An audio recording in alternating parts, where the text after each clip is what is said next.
Hello, hello. Welcome back to Loki's Librarian. I am your librarian, Katrina. If you are new here, welcome. This is where I'm reading through the enormous library books that you see behind me, and then I give you a quick synopsis and I tell you what I think about them. So if you like books, just aren't sure what to read next, hit that subscribe button, like and share my videos, and let me know what you think in the comments.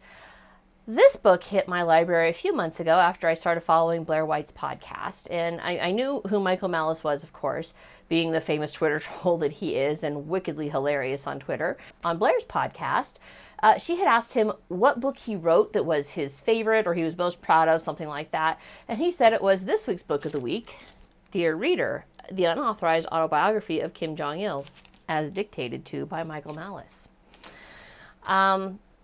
And the accompanying cocktail is called Gin and Juche. The Sujianghua cocktail. I probably mispronounced all of that. The Gin and Juche is 1 dried persimmon, 1 part cinnamon ginger simple syrup, and 3 parts of gin, which is better than the other Gin and Juche cocktail I found, which was simple syrup, gin, juice, and the blood of North Koreans. I thought that last ingredient might be a little hard to come by, so I went with this version of it. Just seemed like a better fit. So let's do this. Real quick, the persimmon is supposed to be a whole freeze-dried persimmon. You're supposed to cut it and it basically looks like a flower. Could not find whole freeze-dried persimmons. I found persimmon slices. Closest I could come to, so I'm just going to use one of those. I've never had persimmon. Interesting. You should try it someday. Okay, so Kim Jong-il was born on February 16th, 1942 at the base of Mount Paktu, Korea. He remembers it perfectly, the day he was born. Because of course he does. We all remember our day we were born.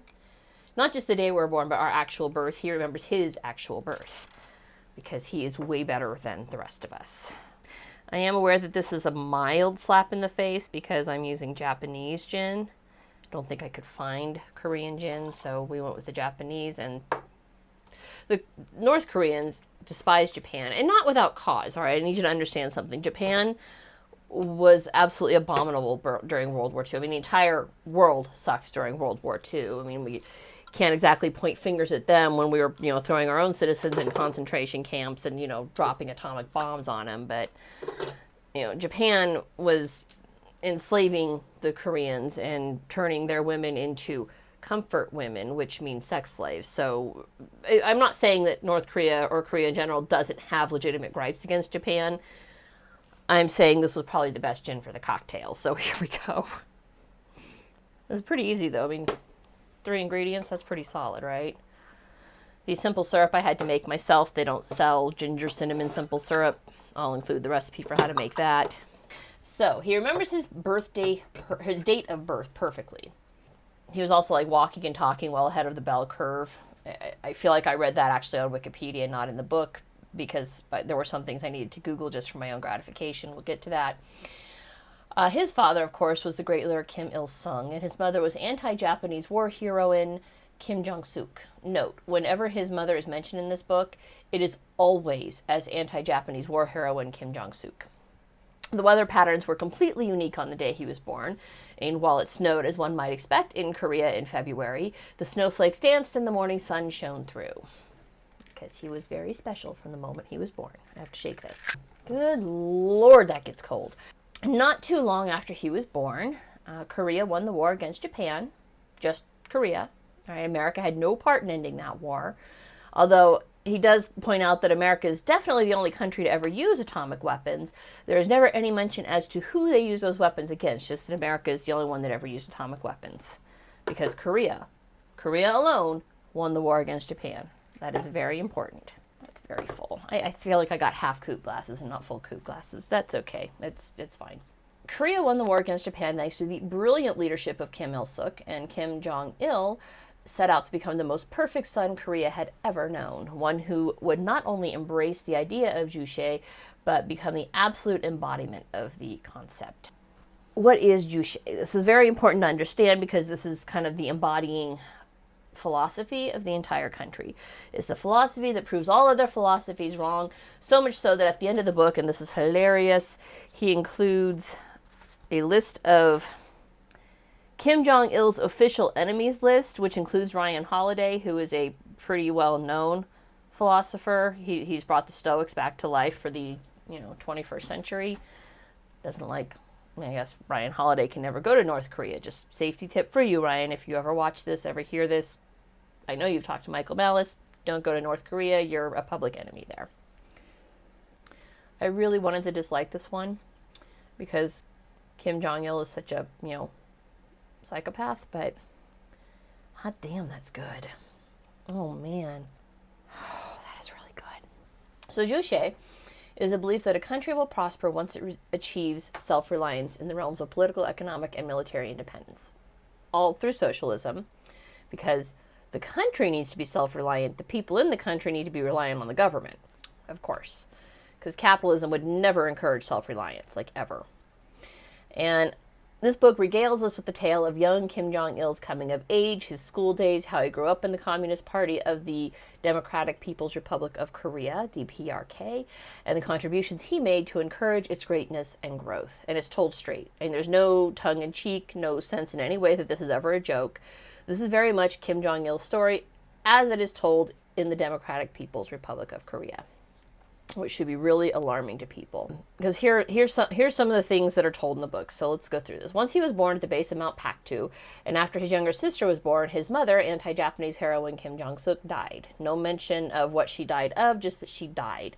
And at that point, Kim Jong-il told his sister, Kim Kyung-hui, I'm really sorry if I'm mispronouncing these names, I really am, that he would be her mother. This is literally the only mention of any of his siblings until like the last chapter of the book, when he again mentions Kim Hyung-hui. Around the time of Kim Il-sung's death is when it occurred to me to Google whether or not there were other Kim children, or 4 other Kim children. One full brother who died quite young.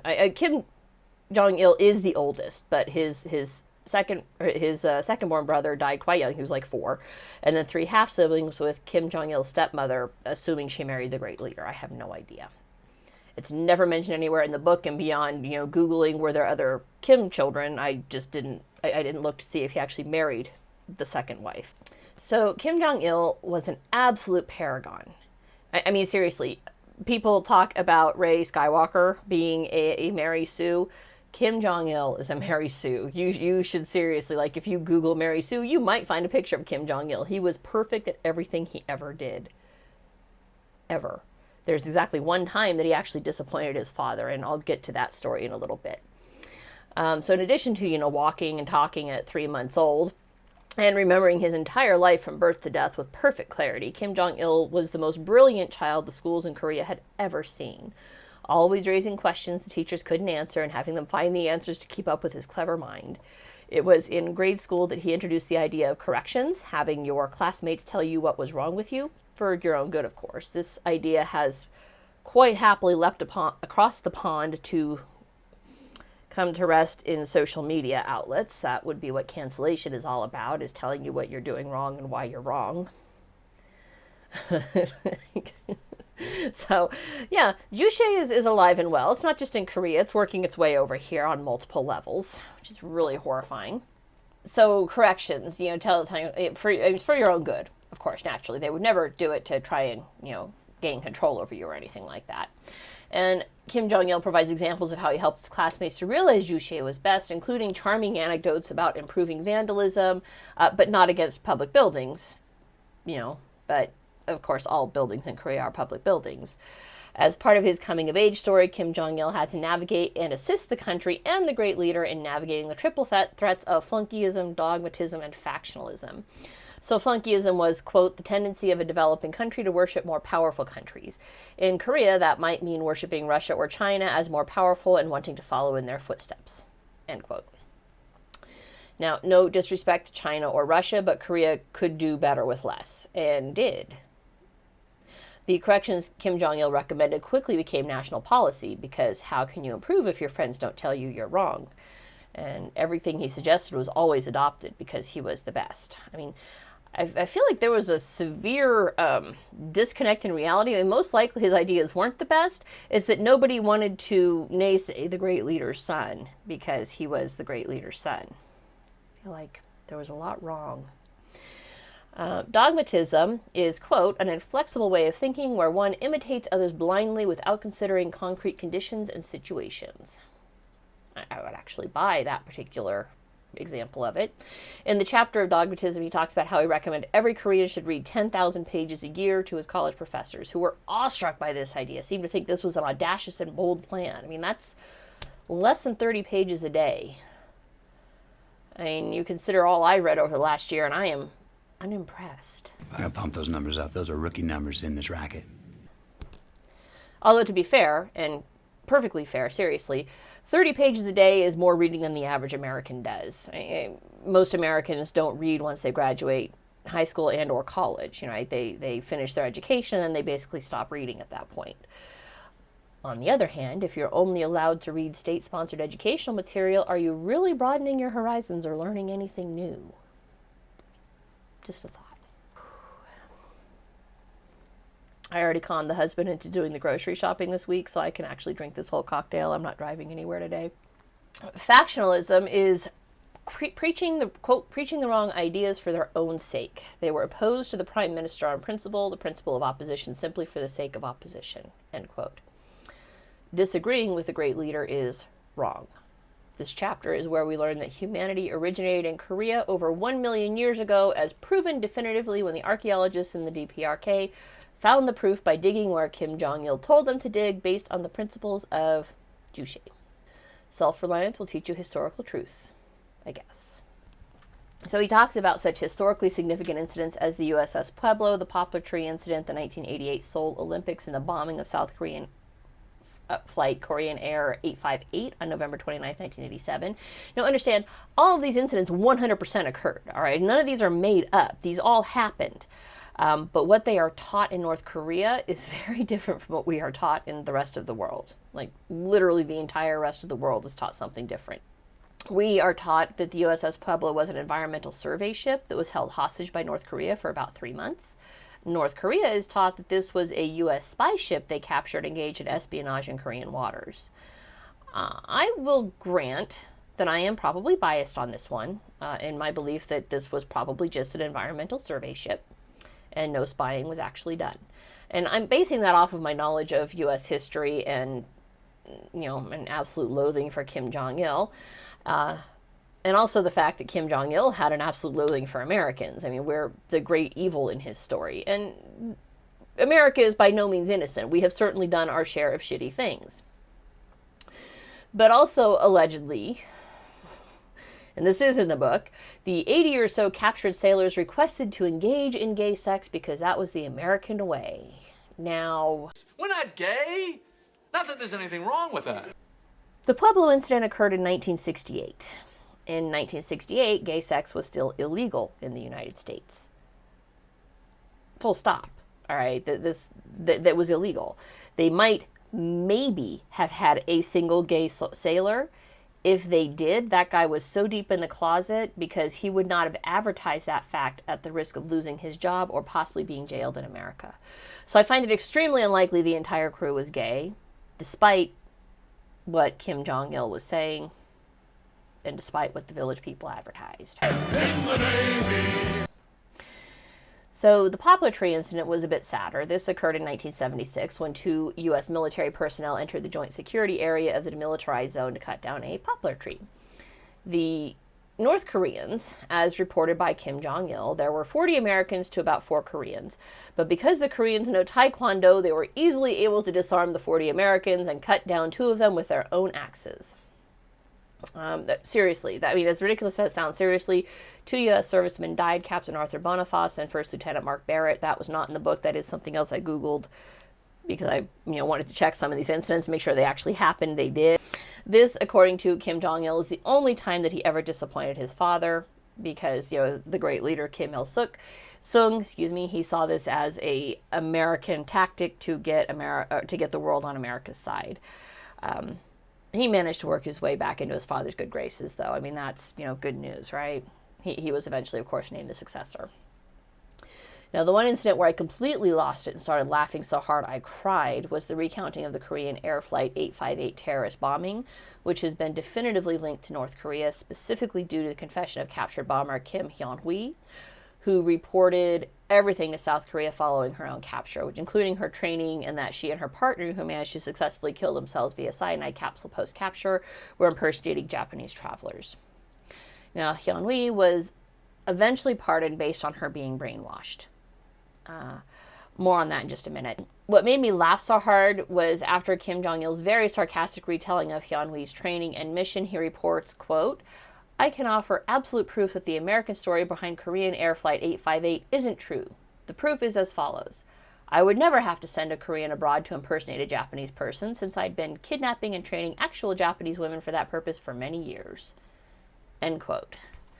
And that bold announcement was a surprising laugh out loud moment in the book. So, a little bit more on cults. Remember a few weeks ago I read the book on cults? Don't call it a cult was the NXIVM thing, which is also actually highly relevant, but the Cults Inside and Out by Rick Allen Ross. The NXIVM one comes in because all of these tales, I was about 30 pages into the book when I realized that I am reading the autobiography of a cult leader, because his, the surprising weather patterns on the day of his birth, the perfect recall of his birth, his walking and talking so very young, his absolutely charmed life where he was the most brilliant, most smartest young boy anybody had ever seen, and all of his ideas were instantly adopted as national policy.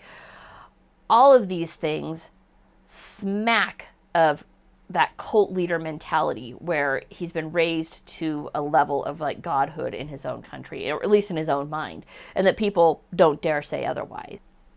What makes me so sure? Well, remember, like I said, 2 weeks ago, I read that Cults Inside and Out by Rick Allen Ross. What are some of the things that define a destructive cult? There were 3 characteristics that are pretty distinctive to destructive cults. So a destructive cult, first off, a destructive cult is going to have a charismatic leader, someone who becomes an object of worship, and kind of the founding ideals of the group lose their power, ceding position to this charismatic leader. I mean, basically it all becomes about the head honcho, not about what they wanted. Not about the cult's principles, it becomes about the guy in power. Part 2, a destructive cult is going to include coercive persuasion or thought reform, which is better known as brainwashing, right? Everybody's familiar with the concept of brainwashing. Everybody thinks everybody else is brainwashed, but not them. And 3, a destructive cult is going to use economic, sexual, or other exploitation of group members by the leader and ruling coterie. So, we are looking at a cult situation with a following of millions. I mean, Jim Jones would be so envious, right? Which also explains why Hyun-wee was pardoned. She was undoubtedly brainwashed. And it was hilarious because he makes a joke about how, brainwashing isn't really a thing, but then immediately says, well, we were training Japanese, we were brainwashing Japanese women to do exactly this. So Koreans, I guess, are too strong-minded to ever be brainwashed, but, Japanese women are weak and can be easily brainwashed. Now, again, not to be mistaken, there are absolute missteps in the West as well. South Korea specifically screwed up when in 1989, North Korea held a youth athletic conference, and the one competitor from South Korea who competed was arrested and jailed for 5 years immediately on returning from North Korea. I think the distinction is she had violated South Korean law by traveling to North Korea in the first place and was jailed for it, and that certainly seems unjust, given that a bomber responsible for 115 deaths was allowed to go free. He has a valid point on that one. So, again, this isn't to say that the West isn't any metric perfect. We certainly have our share of historical screw-ups. Throughout the book, Americans are painted as the great evil enemy of the Democratic People's Republic of Korea. So, we got that going for us. The very last chapter of the book, he talks about his 3 sons. Because they're that important to his life. His eldest is actually not Kim Jong-un. My shirt. I bought this specifically for this review. Live, laugh, love. Kim Jong-un. He's very famous for that quote. Very important. It's a very important quote. It means a lot philosophically. Kim Jong-nam was his oldest. He was bypassed for inheriting based on his Western sympathies. He was way too sympathetic for the West. From Google searches, he was assassinated in 2017. His second-born son, Kim Jong-chol, was bypassed for being too effeminate. And so his third son, Kim Jong-un, is the one who inherited the supreme leadership of the Democratic People's Republic of Korea. No mention of what Kim Jong-il's 3 daughters inherited. He has 3 daughters. He doesn't even mention them. But it was like the last 4 pages of the book, and I'm not even joking. Read the entire thing, and I knew that a lot of it was obviously farcical and ridiculous, but I also knew that this is exactly what they are taught in North Korea. But the last 4 pages really drive home just what a power-hungry madman he is, and just how different North Koreans are taught, and that it is significantly different from what the rest of the world is taught.